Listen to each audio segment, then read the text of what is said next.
hacia una justicia legítima.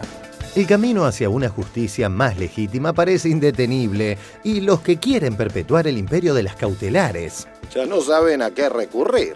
Basándose en descontextualizar a Aníbal, ahora tratan de instalar que el proyecto se votará sin debate cuando el oficialismo había anunciado lo contrario. Diario Clarín.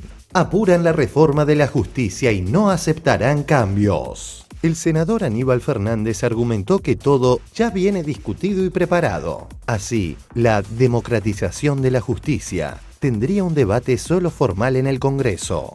La verdad es que no se tiene mucho sentido lo que se dice, porque han agarrado de un hecho, de una expresión que fue absolutamente tergiversada por Clarín. Yo decía, nadie puede ser tan negado que habiendo algún error subsanable, que no se lo lleve a la práctica. Bueno, eso es lo que yo dije y lo que Clarín omitió, hasta el cable de DIN. Cable de la agencia DIN del grupo Clarín. El ex jefe de gabinete adujo: lo hemos chequeado todo y ha pasado por varios estamentos, por lo que uno puede estar tranquilo de que no debiera haber ningún tipo de complicaciones. Ya viene discutido y preparado, no obstante reconoció: tampoco uno tiene que ser un negado para que, habiendo un error subsanable, no llevarlo a la práctica.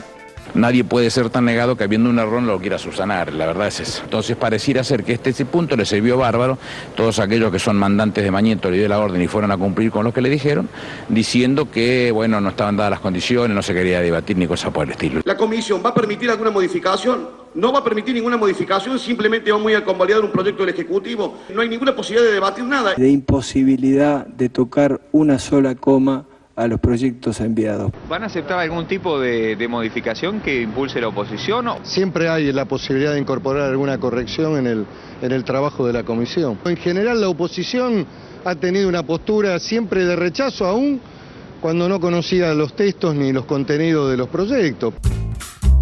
Twitter de Federico Pinedo del PRO. No vamos a estar en el acto de la Casa de Gobierno. No sabemos de qué se trata el proyecto.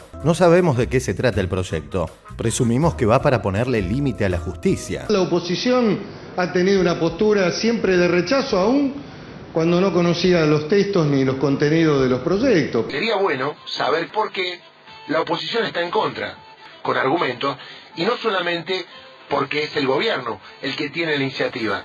La última de los muchachos fue aparentar que el Papa no deja de pensar en Lorenzetti, cuando la realidad es que amablemente respondió a un pedido del presidente de la Corte. Diario Clarín. Elogio del Papa por carta. El Papa Francisco le prometió al presidente de la Corte Suprema, Ricardo Lorenzetti, que le hablará a Dios sobre él y del importante quehacer que desempeña. Diario Página 12. Plegaria por Lorenzetti. Tal y como me solicita en su amable carta. Cuente con mi plegaria. A Dios le hablaré de usted y del importante quehacer que desempeña. Dice la carta que Jorge Bergoglio le mandó al presidente de la Corte Suprema, Ricardo Lorenzetti, contestando su saludo por su asunción como Papa. Como se ve, no hubo iniciativa papal, sino cortés respuesta a una súplica del juez. Y Clarín y Lorenzetti recién comunicaron un mensaje con fecha 5 de abril, después del anuncio de Cristina, simulando solidaridad de Francisco ante los supuestos ataques K. Diario Página 12.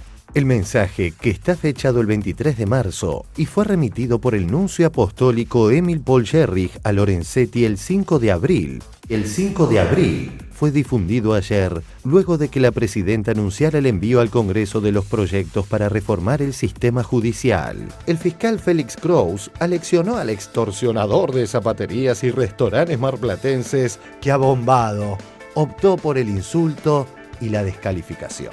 Félix Kraus está a favor de la reforma judicial, pero nos da la sensación de que esto es muy parecido a la ley de medios, pero que en el fondo esto tiene que ver con un intento del poder político de dominar el poder judicial. La lectura que hacen aquellos que sostienen que el estamento de los jueces solo puede ser elegido por los jueces, olvidan que también hay algunas instituciones de la República, como los senadores, que no representan al pueblo sino a las provincias y son elegidas por el pueblo. Digamos, todo lo que sea proactivo respecto de la soberanía popular es bueno. Pensemos seriamente que la raíz de todo nuestro sistema constitucional le da el juzgamiento a legos, a personas elegidas al azar entre el pueblo.